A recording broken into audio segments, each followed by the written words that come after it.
Okay, hello AP World students. This week we are going to be going over our continuation of Unit 1, which we're talking about how humans related to the environment. And we started off last week by talking about the overview of the periods, and that was really the beginning of human society. So we're talking about early human origins, and then after that, what human beings did when they settled down and formed first small city-states, and then eventually these huge empires. This week what I want to do is talk a little bit about what's called the early modern age. This is a time period between about 1450 up until about 1750. So what were human beings doing during this time period and their relationship to nature? And there was a huge change that took place in this time period. So I get pretty excited about this. Sorry, that is my nerdy history side that I'm going to be talking about really quick right here. And the reason why I get excited about this is that this is really where human beings break away from nature, or at least we think so. And human beings start to control nature in new ways because of some of the energy that they're able to find. And this allows them to make a lot of the choices that they did. Now, be careful with that, because next week when we talk about what's called the late modern age, I'm going to question this and ask really whether or not we were able to break away from nature, as I am claiming right here. But let's go ahead and look at the early modern age and see how in many ways human beings were able to, at least they thought, break away from nature at the time. So how did they break away from nature? Well, it really has to do with what's called the Industrial Revolution, or really the Industrial Revolutions. This gets started off in Britain. Britain was the first country to take off with the Industrial Revolution. Now, why is this the case? I mean, why didn't it happen in some other part of the world? Well, Britain was extremely fortunate. Britain had a huge deposit of coal in the northern area of the island. Now, if you think about that, up until probably about the year 1650 or 1700, coal was basically just this strange rock that was in the ground that everybody thought kind of got in the way of farming. But all of a sudden, people started realizing that coal could be used for something else. You know, in the past, humans had been able to use wind, water, and fire. But now they were able to take coal, and still using fire, they were able to create an intense amount of heat. And that heat, or energy, would allow them to move things and do things. So one of the reasons why Britain was the first place to take off for the Industrial Revolution was because it just was fortunate. It just had a ton of coal. Another reason was because they had a stable political system. Unlike a lot of other countries at the time that were going through revolutions. In France, there were some major revolutions going on. In Germany, major revolutions going on. In Britain, there was no revolution that would take place. There were changes, and sometimes violent changes in Britain, but those changes happened more on an evolutionary basis. And they basically allowed for stability within Britain. So there wasn't much of a revolution that would stop Britain from being able to do a lot of the innovations they wanted to do. But Britain also made a very important choice in how they industrialized. And it's the choice that basically every society has to do, and that is invest in itself. And that's what Britain did.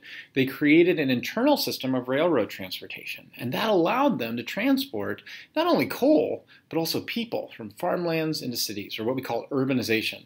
It's going to allow for a massive movement towards the production, or what's known as mass production, of goods and services. So this gets to this change in energy that's really pretty important. And I want to talk about this briefly because this really is a central part of AP World History. And that is the change from what's known as the old biological regime into the Industrial Revolution. The old biological regime was based upon the use of wind, water, and fire. These were our three major sources of energy up until about 1700. Now, wind, water, and fire worked pretty well. They did move things around, but there's a major problem with wind, water, and fire. Each one of them is extremely limited. If you want water, you got to live next to the source. And while it might seem like there's a lot of water that's out there, and there is, there's a problem with that. And the problem is that water oftentimes is polluted, or somebody else owns the water, or it's just difficult to find water that is really usable. Wind sounds pretty cool, but actually wind's a problem. It depends on whether or not you're in the right place for enough wind. You know, you think of today us using wind energy, and there are places where it works really well. Like, for example, northern Texas works really well for wind. But that's because there's a massive area that wind comes through. What if you live in an area where wind does not come through constantly? You're going to have a hard time being able to do things. Fire sounds good, right? I mean, that's what we use for most of the energy that we do. But even in the case of fire, how do you heat that up enough to be able to make things move? Well, like I said in the previous slide, the first Industrial Revolution switched to coal. And heating up coal really moved things because coal was so intense, and coal would allow for a lot of heat to move things. About 100 years later, in the 1800s, the second Industrial Revolution switched to new forms of energy, electricity and fossil fuels. But here's the interesting thing. even though this is different, electricity and fossil fuels, the principle is still the same. What do we do with electricity and fossil fuels? And after World War II, the use of nuclear energy. In the end, it's all the same. It's basically taking fire, heating it up at such an intense amount of heat that you can take water and make that water into steam, compress the steam, and move things. That's all it is in the end. It's just a question of which one of these does that the best, which one does it more efficiently. First it was coal in the 1700s, then electricity and fossil fuels in the 1800s, and today we're debating about nuclear energy. So the change was that humans seem to have moved beyond nature. We no longer needed to depend upon it. By using coal, electricity, fossil fuels, and nuclear energy, we now could reshape nature. And we didn't have to worry about the limitations that wind, water, and fire placed upon us. So what are the effects then of these industrial revolutions? Well, there are a lot of positive effects that we're still living with today. For one thing, England's industrial revolution made incentives for people to move into cities, or urbanization. That's actually really important. Why is it such a big deal that people move into cities? Because no matter what, whether you're poor, middle class, or rich, when you move from a farmland into the cities, your living standards go up. We call this absolute living standard. So think of this sort of like if I gave you $1 right now and tomorrow I gave you $2. Well, basically you just went up 100% in the amount of money that you have in your hands. Your living standards went up. The absolute amount that you hold in your hands went up. And that's pretty much what happens when people start moving into urban centers. Why is this the case? Well, if you live in a farming area, there are massive problems that you're going to face. If you live in a farming area, you're dealing with the competition of other farmers, you're dealing with the problem of scarcity of land, you're dealing with whether or not weather patterns are going to disrupt your farming patterns. It's very hard to make a living as a farmer. But when you move into a city, there's multiple amounts of jobs. You have multiple opportunities for what you're going to buy and consume. And even if you're a poor person, you still have multiple opportunities to buy things that just aren't available in farming areas. Because of this, in England, a new middle class is going to arise. And it's pretty large. And this is the first time in world history that we see this. It's pretty significant for something like this to happen. We also see the development of cities at this time, urbanization, and that's going to lead into new opportunities as well, like education and eventual sanitation by the people who run the cities.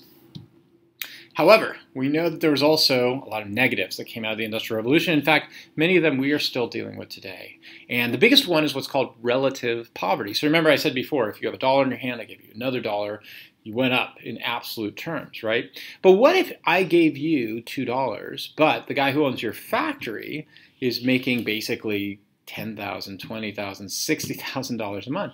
Well, then there's a huge discrepancy between you and the person who owns the factory. We call this relative poverty, meaning your standard of living is less than somebody else's standard of living. And we have good evidence of this at the beginning of the Industrial Revolution. In the Industrial Revolution, people worked about 19 hours per day, and they worked 6 days a week. Now, that's not actually accurate. They didn't work 6 days a week. A lot of people worked 7 days a week because they had to in order to make up the money that they needed to survive. And why is that the case? Well, in any week, male workers earned $6 per week, not $6 per hour, $6 per week. Women earned half of that when they went out to work, $3 per week, and children earned half of that, $1.50 per week. And in fact, a lot of these children worked in incredibly dangerous situations. In fact, the typical job for most children was to work in coal mines. And when you think of a coal mine, don't think of it as like a big type of mining situation. We're talking about basically holes in the ground that people would be lowered into in order to try to get coal. And when you went to get coal, the way you would do it is to take a pickaxe to the side of a hill and kind of knock out in the hill that coal. And since you're in a hole, the dust would come up. And remember, you're in a tight, congested hole. So that dust then gets into your lungs. I had an example of this happen to me over the summer. Over summer, I was painting my house. And as I was painting it, I was sanding down the wall. And keep in mind, this is in my house. Things are open. I have the air conditioner going. It's great. But as I'm sanding, all that dust starts to get into my mouth, and I had to kind of back up for a minute. Now, I'm lucky. I'm basically in a house where all this stuff can dissipate. But imagine if I was in a hole for 19 hours per day. And I have that dust constantly coming in. What's going to happen? Well, the dust gets congested into your lungs. And once that happens, there is no solution. You cannot remove that. And that's why, on average, most of these kids would die at a pretty young age. Also, there are no laws at this time period to stop pollution. And so what would companies do? Well, companies would take all their pollution, just dump it into water. Or they would be putting it up into the air. And by putting it up into the air, you were causing a destruction of the water and air quality. Now, in the midst of all this, a person comes along who's really going to give a huge sort of warning, prediction, to everybody. And here's his prediction. His name was Malthus. And Malthus argued that there was a major problem coming up because of the Industrial Revolution. The problem that he noticed was the problem between population and food supplies. So in the past, populations would grow and food would grow, and we would call this an arithmetical amount of growth that would take place. So basically the idea being population would kind of grow mathematically, like at an arithmetical rate. Okay, math, additional rate. Whereas food supplies, too, would kind of grow in the same rate. But he argued there was a problem that was coming up. Because of the Industrial Revolution, so much food was being provided, people saw their living standards getting better, that more and more people would be born. And within just a couple generations, the population would start to grow geometrically. And if that happened, it would outpace food production. And once that happens, you're going to be looking at some really negative possible results. Like, for example, famine, eventually leading to wars over resources, wars over water.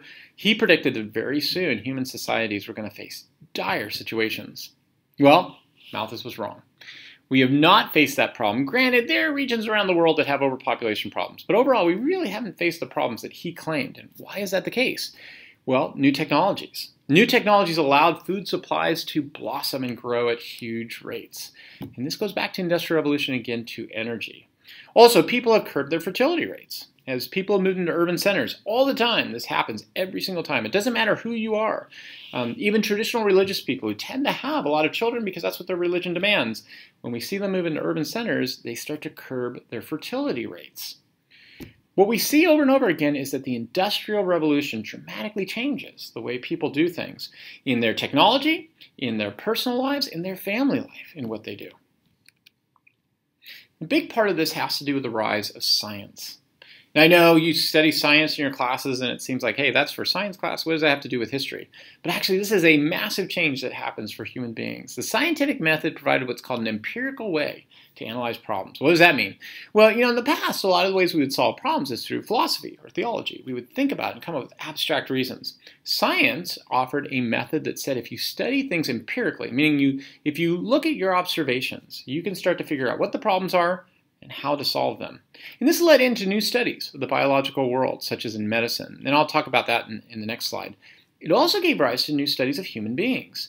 Can't we study humans in the same way? Look at the problems, solve the problem by looking at the concrete examples. So things like economics, political science, and sociology arose in the 1800s. They had not been around before. Why did they arise? Because of this new idea of using science to identify and then solve problems. Charles Darwin at this time period advocates for evolution, and he argues that the reason why human beings and animals have gotten to the point they have is through adaptation and evolution. Now, there's a darker side of this, though, that we're going to be talking about this year, and it's a theory known as scientific racism. That if we study human beings, we can start to divide them up into different groups and to say empirically that certain groups are superior, certain groups are inferior.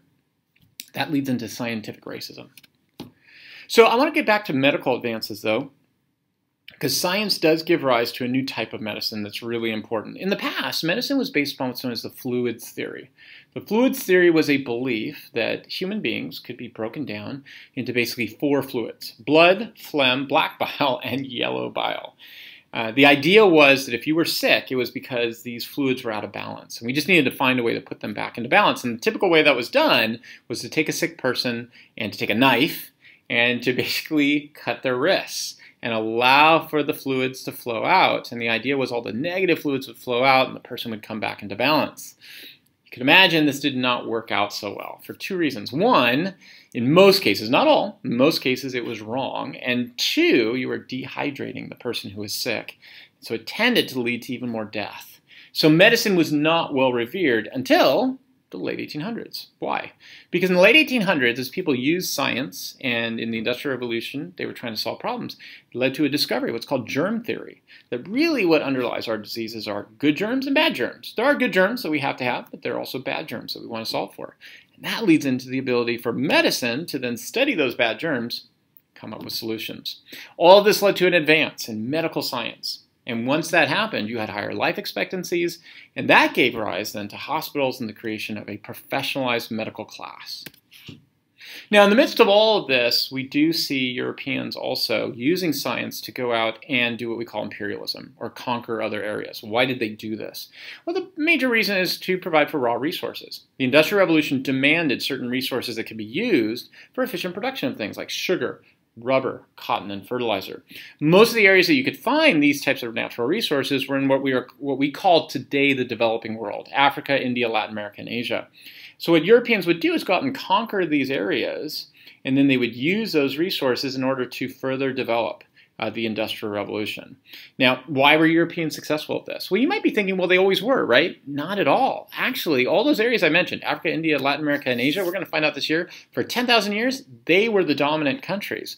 That changed once we get to the 1800s. So not even the 1700s, the 1800s. That's only a few hundred years ago. Why then? Because Europeans developed mass-produced weapons and transportation systems that would allow them to dominate. So, what kind of takeaways can we take from this as far as human beings in relationship to nature?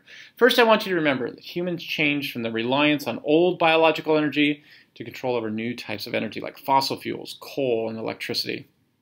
Also, I want you to notice the change in relationship of workers because of this change in the relationship to nature.